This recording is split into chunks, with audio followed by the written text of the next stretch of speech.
My YouTube family, Radhe Radhe, नमस्ते। आशा करती हूँ आप सब स्वस्थ होंगे और बहुत ही खुश होंगे और अच्छे से अपना ख्याल रख रहे होंगे। तो स्वागत है आपका मेरे यूट्यूब चैनल नेहा ब्लॉग में। तो फ्रेंड्स, अभी करवा चौथ की मैंने सारी तैयारी कर ली है। तैयार व्यार मैं हो गई और यहाँ पे मैं तैयारी कर रही थी। तो जो करवा चौथ होता है तो मैं उसको ना चौकी पे अच्छे से सजा रही थी। और फ्रेंड्स, कोई भी पूजा होता है ना तो उसमें कलश स्थापना बहुत ज़रूरी होता है। तो कलश स्थापना करने के लिए मैंने अक्षत, फूल, पैसे, रोल और वो पान का पत्ता नहीं, कशैली, हाँ कशैली को रख लिया है हाथ में। और मैं ना प्रार्थना कर रही थी भगवान को, मतलब कि आग्रह कर रही थी भगवान से कि मेरे घर पधारिए।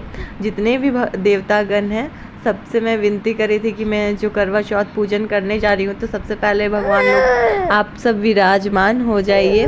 तो फिर मैंने कलश स्थापना कर लिया। और कलश स्थापना करने के लिए ना फ्रेंड, कलश स्थापना में पहले तो पानी डाल ले, उसके बाद गंगा जल भर ले थोड़ा सा। और कलश में ना ये कच्चा धागा बांध ले और कलश में हमेशा या तो ओम का चिन्ह बनाए या तो स्वास्तिक का चिन्ह बनाए। तो ये सारी चीज़ें मैंने कर ली थी। और कलश को स्थापित करने से पहले कलश के नीचे अक्षत रख लिया कीजिए और चावल के आटे से ना अष्टकमल दल बना लिया कीजिए। वो सब बनाया जाता है, उसके बाद ही स्थापना होती है। तो यहाँ मैंने करवा को भी स्थापित कर दिया है। और करवा को रखने से पहले हमें कोई भी अनाज रखना चाहिए, या तो गेहूँ रखिए या तो चावल रखिए, कुछ भी। तो मैंने वो सारी चीज़ें रख कर करवे भी दोनों रख लिए हैं। और करवे मैंने भर लिए हैं। एक में मैंने जल भरा है और एक में मैंने या इधर कानपुर की तरफ लैया, बतासा, गट्टे ये सब भरे जाते। कुछ लोग ड्राई फ्रूट्स भी भरते, तो इधर ये सब भरे जाते, तो मैंने भर लिए हैं। और उसके बाद से मैं पूजा स्टार्ट कर रही थी। तो सबसे पहले मैं ना अपना सिंहोरा जो होता है ना, जिससे मेरी शादी हुई थी, तो सबसे पहले उससे मैंने करवा माता को टीका सिंदूर लगाया। और फिर अपने आप को, मतलब कि मैं सिंदूर लगा रही हूँ क्योंकि मैंने इससे पहले सिंदूर नहीं लगाई थी। मैं नहाने के बाद सिंदूर नहीं लगाई थी, क्योंकि जब सबसे पहले मैं करवा भगवान को लगाऊंगी, करवा माता को, उसके बाद खुद। तो यहाँ पे मैंने उनको लगाकर अपनी भी मांग भर ली है। और मैं यहाँ पे करवे को भी अच्छे से टीका लगा रही हूँ। और उसके बाद ना फ्रेंड्स, सिंदूर की देवी माता पार्वती होती हैं, तो मैंने माता पार्वती को भी सिंदूर लगाया और फिर उनसे भी सुहाग लिया। तो यहाँ पे मैं उनको भी लगा रही हूँ।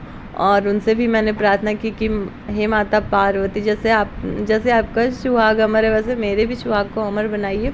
और फिर मैंने पूजा स्टार्ट कर दी। तो कोई भी पूजा स्टार्ट करने से ना पहले हमें दिया जला लेना चाहिए, क्योंकि दिया ना साक्ष्य होता है, अग्नि साक्ष्य होता है हमारे पूजा का।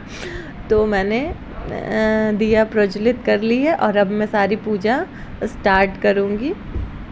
तो सबसे पहले मैंने हार पहनाई भगवान को और यहाँ पे मैं पूजा कर रही थी। और लाइट भी ना कट गई, लाइट भी थोड़ी देर के लिए कट गई थी, तो परेशान हो गए थे कि क्या होगा नहीं होगा, बट फिर लाइट आ गई। और ये फ्रेंड्स, जो चांद और तारा जो मैंने बनाए थे ना चावल के आटे के, तो इसकी भी मैं, हमारे यहाँ पूजा होती तो मैं इनकी भी पूजा कर रही थी। अक्षत, फूल और सारी चीज़ें, फिर पान का पत्ता पे मतलब कि ना प्रसाद भी चढ़ाया जाता और सारी चीज़ें। और पता है फ्रेंड्स, जैसे कि एक ना कशैली में कच्चा धागा बांध कर माता गौरी गणेश का उसको बनाकर पूजा किया जाता है। तो गौरी गणेश तो खैर थे ही, तो मैंने वो नहीं किया।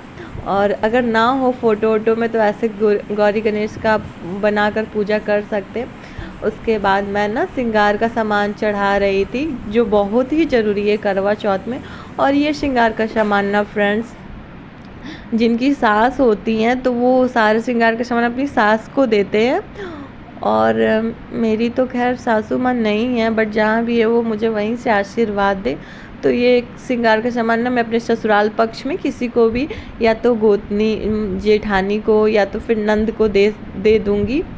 तो यहाँ पे मैंने कुछ दान करने के लिए भी चढ़ाया और अपने लिए भी यहाँ पे मैंने रख दिया। और अब मैं पूजा कर रही हूँ और यहाँ पे मैंने अगरबत्ती भी जला कर रख दी है। उसके बाद से ना अब मैं कथा पढ़ने जा रही हूँ। और कोई भी व्रत में ना फ्रेंड्स कथा बहुत ज़रूरी होता है। तो करवा चौथ का कथा तो सबको शायद पता ही होगा, लेकिन फिर भी मैं आप लोगों को बता दे रही हूँ। मतलब कि जो करवा ये 5 भाइयों की ना एक बहन थी, तो उन्होंने ना फास्ट रखा था, करवा चौथ का व्रत रखा था। तो उनके भाई ना उनको कष्ट में नहीं देख पा रहे थे कि उनकी बहन भूखी रहेगी, तो उन्होंने अपने बहन से कहा कि बहन खाना खा लो। तो वो कही कि नहीं भैया, मैं चांद देखने के बाद ही, पूजा करने के बाद ही खाऊंगी।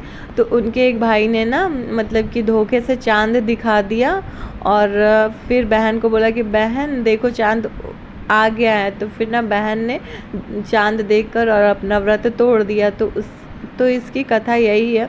तब से उनके पति बीमार रहने लगे थे बहुत ही ज़्यादा। तो वो बहुत परेशान हो गई कि ऐसा क्यों हुआ। तो फिर उनको पता चला कि उन्होंने व्रत खंडित किया था। तो फिर उन्होंने ना फिर अच्छे से व्रत किया और माता रानी से क्षमा मांगा। तब से यही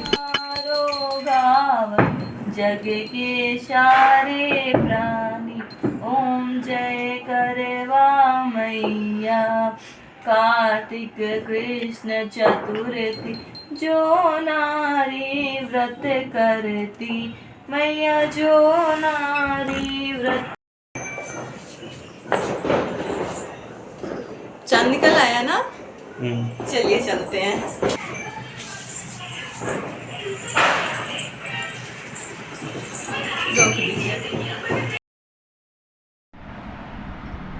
तो फ्रेंड्स फाइनली चांद निकल आया था इंतज़ार करते करते। और पता है आज के दिन तो चांद लेट ही आता है। आज के दिन चांद ना बहुत देर से निकलते हैं, इंतज़ार करवाते हैं। तो पूजा मैं कर ली थी, फिर मैं इंतज़ार कर रही थी, तो कान्हा जी बताया कि चांद निकल गया। तो यहाँ पे सबसे पहले ना मतलब कि चांद भगवान को पहले पूजा कर ली थी, अर्घ दे ली थी। उसके बाद फिर से मैं चांद को छन्नी में देखकर अर्घ दी, और फिर मैं अपने पति को टीका उका लगाकर उनको छन्नी में देखी। और ये पल बहुत अच्छा लगता है इस टाइम पे, जब मैं उनको छन्नी में देखती हूँ ना, तो वो भी हंसते और मैं भी हंसती हूँ, क्योंकि बहुत अच्छा लगता है और हंसी भी आती है। और जब मैं पहली बार करवा चौथ कर रही थी ना फ्रेंड्स, तो मेरी जेठानी जी थी, फिर बुआ सास की भी बहू आई थी, तो वो भी मेरी जेठानी लगती है। तो इतनी हंसी आ रही थी ना दोनों दीदी के सामने, इनको छन्नी में देखने पे बहुत शर्म भी आ रहा था। तो कभी कभी वो चीज़ याद आती है। और अब तो बाहर यहाँ कानपुर में हूँ, तो यहीं पे कर रही थी। हर बार पॉसिबल नहीं हो पाता है जाना, क्योंकि फिर कभी कभी छठ में भी जाना हो जाता है, इसीलिए। तो फिर हमारा पूजा हो गया था, फिर कान्हा जी मुझे पानी पिला रहे थे, और यहाँ पे अच्छे से मेरा पूजा हो गया। हेलो फ्रेंड्स, तो फाइनली करवा चौथ की पूजा हो गई अच्छे से, चांद की भी पूजा हो गई और बहुत अच्छा लगा। और ये करवा चौथ ना फ्रेंड्स मेरा बहुत ही यादगार रहेगा, क्योंकि ये आप लोगों के साथ भी है, आप लोगों के साथ भी शेयर कर रही हूँ, और मेरे YouTube फैमिली के साथ फर्स्ट टाइम मैं करवा चौथ मना रही हूँ। तो सच्ची ये बहुत यादगार रहेगा, और बहुत अच्छे से सब कुछ हो गया, बहुत अच्छा लगा। तो अगर आप लोगों को ब्लॉग पसंद आया होगा तो प्लीज़ लाइक शेयर कमेंट ज़रूर करें। Thank you for watching my channel. मिलते हैं नेक्स्ट ब्लॉग में। बाय, तब तक अपना ख्याल रखिए।